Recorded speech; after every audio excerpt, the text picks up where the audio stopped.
नमस्कार, सनातन पॉडकास्ट में आप सभी का बहुत स्वागत है।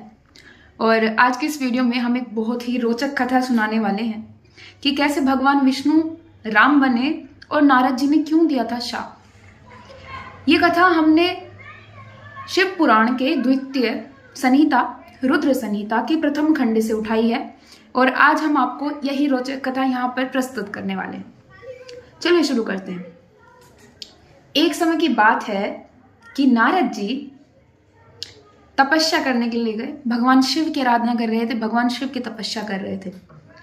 होता क्या है, इंद्रदेव जी को भय हो जाता है, कहीं नारद जी ये तपस्या मेरा राजपाट छीनने के लिए तो नहीं कर रहे हैं। कहीं इनके मन में ऐसा तो नहीं आ गया ना कि मुझे देवराज का पद चाहिए और कभी ये भगवान शंकर से देवराज का पद मांग ले। इंद्रदेव को अपने पद का खतरा हुआ।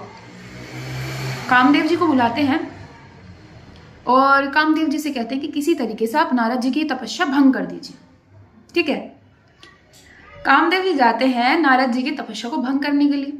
लेकिन ये क्या, जैसे वहां पहुंचते हैं नारद जी पर उनके सारे बाण प्रभावहीन, कोई असर ही नहीं होता। कामदेव का ये कार्य सफल नहीं हो पाता। इंद्रदेव के पास वापस जाते हैं, कहते हैं वो तो कोई बहुत ही श्रेष्ठ मुनि है और इस तरीके से तपस्या में लीन है कि उन पर मेरे बाणों का कोई प्रभाव नहीं हो रहा। और नारद जी वहां पर अहंकार में भर जाते हैं कि कामदेव के बाणों का मुझ पर कोई असर ही नहीं हुआ। अब अहंकार जो है नारद जी की बुद्धि में चढ़ चुका है। ठीक है, चलिए आगे चलते हैं कथा में। नारद जी सोचते हैं कि मेरी तपस्या पूर्ण हुई। नारद जी चले जाते हैं भगवान शंकर के पास। भगवान शंकर को जो कुछ भी ये घटना घटी ये सब बताते हैं कि भगवान शंकर ऐसे ऐसे कामदेव आए थे और उनके सारे के सारे बाण निष्फल हो गए, प्रभावहीन हो गए, मुझ पर कोई असर ही नहीं हुआ। अब शिव शंकर भोलेनाथ की माया तो शिव शंकर भोलेनाथ ही जाने ना। वो कहते हैं कि नारद जी ये तो बहुत अच्छी बात है कि आप पर उनके बाणों को कोई प्रभाव ही नहीं हुआ, लेकिन आप एक कार्य करना कि आप ये चीज है ना, किसको मत बताना, भगवान विष्णु को मत बताना। ठीक है, क्यों? क्योंकि साधना के अनुभव है ना, किसी के साथ बताने नहीं चाहिए। नारद जी ने कहा ठीक है बोले ना, ठीक है शिव शंकर जी, लेकिन अब रहा कैसे जाए बिना बताए। नारद जी चल दिए विष्णु जी के पास।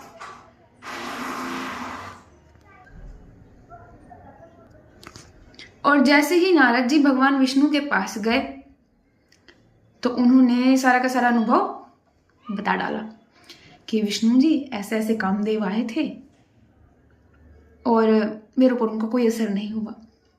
विष्णु जी भी शंकर जी की सारी माया को जान रहे थे। अच्छा, सवाल ये उठता है कि नारद जी पे कामदेव का असर क्यों नहीं हुआ या कामदेव सफल क्यों नहीं हो पाए उनकी तपस्या भंग करने में। क्योंकि जिस जगह पर नारद जी तप कर रहे थे उस जगह पर भगवान शंकर ने पहले कामदेव को भस्म किया था। और जब भस्म किया था उन्होंने उनको ये शाप भी दिया था साथ में कि यहां से इस क्षेत्र में आपका कोई भी प्रभाव नहीं चलेगा और आप यहाँ पे जो भी करेंगे वो सब सफल नहीं हो पाएगा।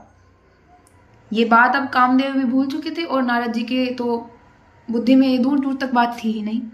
अब ये बात कौन कौन जानते हैं? शंकर भगवान जानते हैं, विष्णु भगवान जानते हैं। लेकिन विष्णु जी ने कितनी तारीफ की ना नारद जी की कि आप तो बहुत बड़े ज्ञानी हैं, इसलिए तो आप पर कामदेव के बाणों का असर नहीं हुआ, ऐसे ऐसे करके, और उनको ऊपर और चढ़ा दिया। ठीक है, नारद जी अब खुश होके चलते हैं।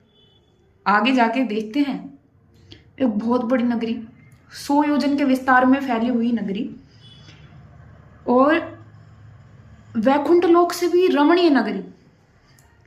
वो नगरी भगवान विष्णु ने ही बनाई थी, मायावी नगरी है। ठीक है, वहां पर जाकर देखते हैं कि एक शिलनिधि नाम के राजा है और वो अपनी पुत्री श्रीमती का स्वयंवर करने जा रहे हैं। नारद जी चले जाते हैं राजा के पास। राजा जी देते हैं उनको बहुत ही सुंदर आसन और सिंहासन और उनका आदर सत्कार करते हैं।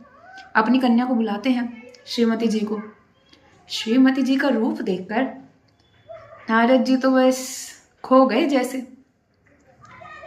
ठीक है, बोलते हैं ये कौन है, ये तो बहुत ज्यादा सुंदर है, इस तरीके से। मतलब उनकी सुंदरता बहुत ज्यादा प्रभावित, बहुत ज्यादा आकर्षित थी श्रीमती जी की।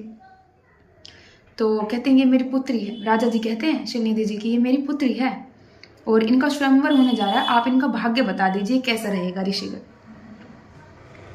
नारद जी कहते हैं कि ये तो परम सुंदरी है और सभी शुभ लक्षणों से युक्त है और इनके भाग्य में आप देख लेना कोई ऐसा पुरुष होगा जो काम विजयी होगा। अभी जीत कर आए थे ना, किससे? कामदेव से। ठीक है, तो कहते हैं इनके भाग्य में तो कोई ऐसा पुरुष होगा जो काम विजयी होगा। अर्थ यह है कि नारद जी स्वयं की बात कर रहे हैं। ठीक है, लेकिन जब वहां से निकलते हैं तो सोचते हैं क्या कि स्वयंवर में सबसे पहले लड़कियां क्या पसंद करती हैं? सौंदर्य। सौंदर्य से बहुत आकर्षित होती हैं। तो अगर मैं किसी तरीके से भगवान विष्णु का रूप धारण कर लूं या भगवान विष्णु मुझे अपना रूप दे दें तो श्रीमती जी से मेरा स्वयंवर होने का पूरा पूरा चांस है। ठीक है, तो होता क्या है, भगवान विष्णु के पास चल दिए नारद जी। कहते हैं कि भगवान विष्णु ऐसे ऐसे एक नगरी है, उसमें एक कन्या का स्वयंवर हो रहा है, राजा की कन्या का, श्रीमती जी का, और बहुत सुंदर है। आप कृपया करके मुझे अपना रूप दे दीजिए। भगवान विष्णु क्या करते हैं, भगवान विष्णु गर्दन से लेके नीचे तक का जो हिस्सा होता है वो तो उनका भगवान विष्णु जैसा दिखता है, लेकिन यहां से यहां तक का मुख वानर जैसा दे देते। ठीक है, अब नीचे का हिस्सा तो नारद जी देख सकते हैं, लेकिन चेहरा कैसे देखें? ठीक है, और उन्होंने ऐसे देखा, अरे वाह मुझे तो रूप मिल गया भगवान विष्णु का, चलो भैया नगरी में चलो और स्वयंवर के लिए तैयारी करो। पहुंच गए स्वयंवर में।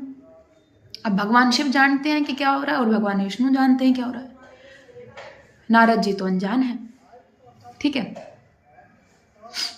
तो हुआ क्या, जैसे ही वहां पर गए शिव के 2 पार्षदगण वहां पर उपस्थित थे, वो उनकी नारद जी की हंसी उड़ाने लग गए कि वानर जैसा मुंह है, लेकिन अभी अहंकार में है नारद जी।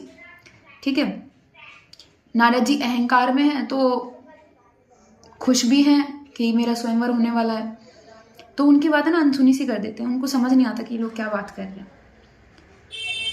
होता क्या है, श्रीमती जी नारद जी के पास तक आती हैं और उनको देखकर, उनका वानर जैसा रूप देखकर चली जाती हैं। अब नारद जी सोच रहे हैं कि ये क्या हो रहा है, मैं तो बहुत सुंदर हूं, फिर कन्या ने मेरे गले में वरमाला क्यों नहीं डाली, ये कैसी बात हो गई। फिर भगवान विष्णु उस सभा में पहुंच जाते हैं और कन्या क्या करती है, भगवान विष्णु के गले में वरमाला डाल देती है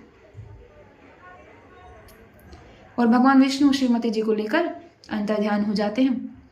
फिर वो किसी को नहीं दिखाई देते। अब जो रुद्रगण थे, जो पार्षदगण थे भगवान शंकर के, वो क्या करते हैं, वो कहते हैं कि आपने तो वैसे ही स्वयंवर में आए, आपसे तो वैसे भी शादी नहीं होनी चाहिए थी, आपने अपना चेहरा देखा है? नारद जी को बात समझ नहीं आ रही कि चेहरे में क्या हुआ है, इतना सुंदर तो रूप मेरे को दिया है भगवान विष्णु ने।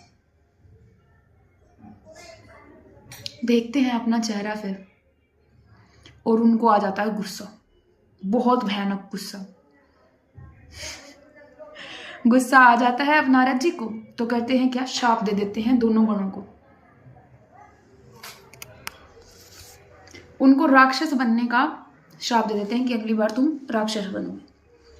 भगवान शिवगण के पार्षद भगवान शिव की यही आज्ञा मानकर चले जाते हैं।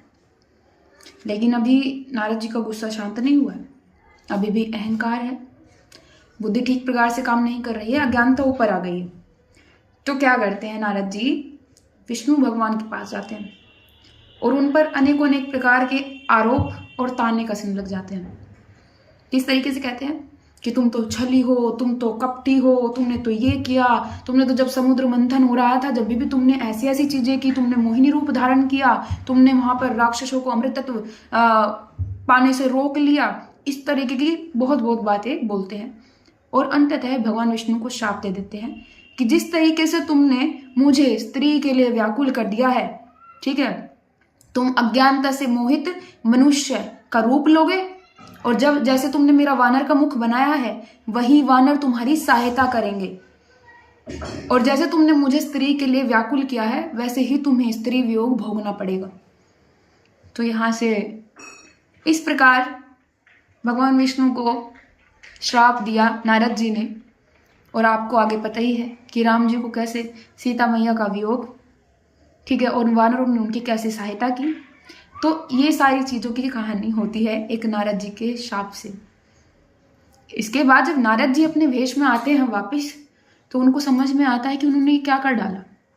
जब ज्ञान वापिस आता है तो वो भगवान विष्णु से पश्चाताप की विधि पूछते हैं। तो उसके बाद भगवान विष्णु उनको पश्चाताप की विधि बता देते हैं। तो इस प्रकार ये कथा यहीं पर संपन्न होती है। उम्मीद करती हूँ, आशा करती हूँ कि आप लोगों को ये कथा बहुत पसंद आई होगी। और ये सब कथाएं जो है शिव पुराण में दी गई हैं। आप शिव पुराण के रुद्र संहिता प्रथम खंड में इनको चेक कर सकते हैं। और ऐसी ही और कथा सुनने के लिए हमारे चैनल को फॉलो कर सकते हैं। आप सभी का बहुत बहुत धन्यवाद।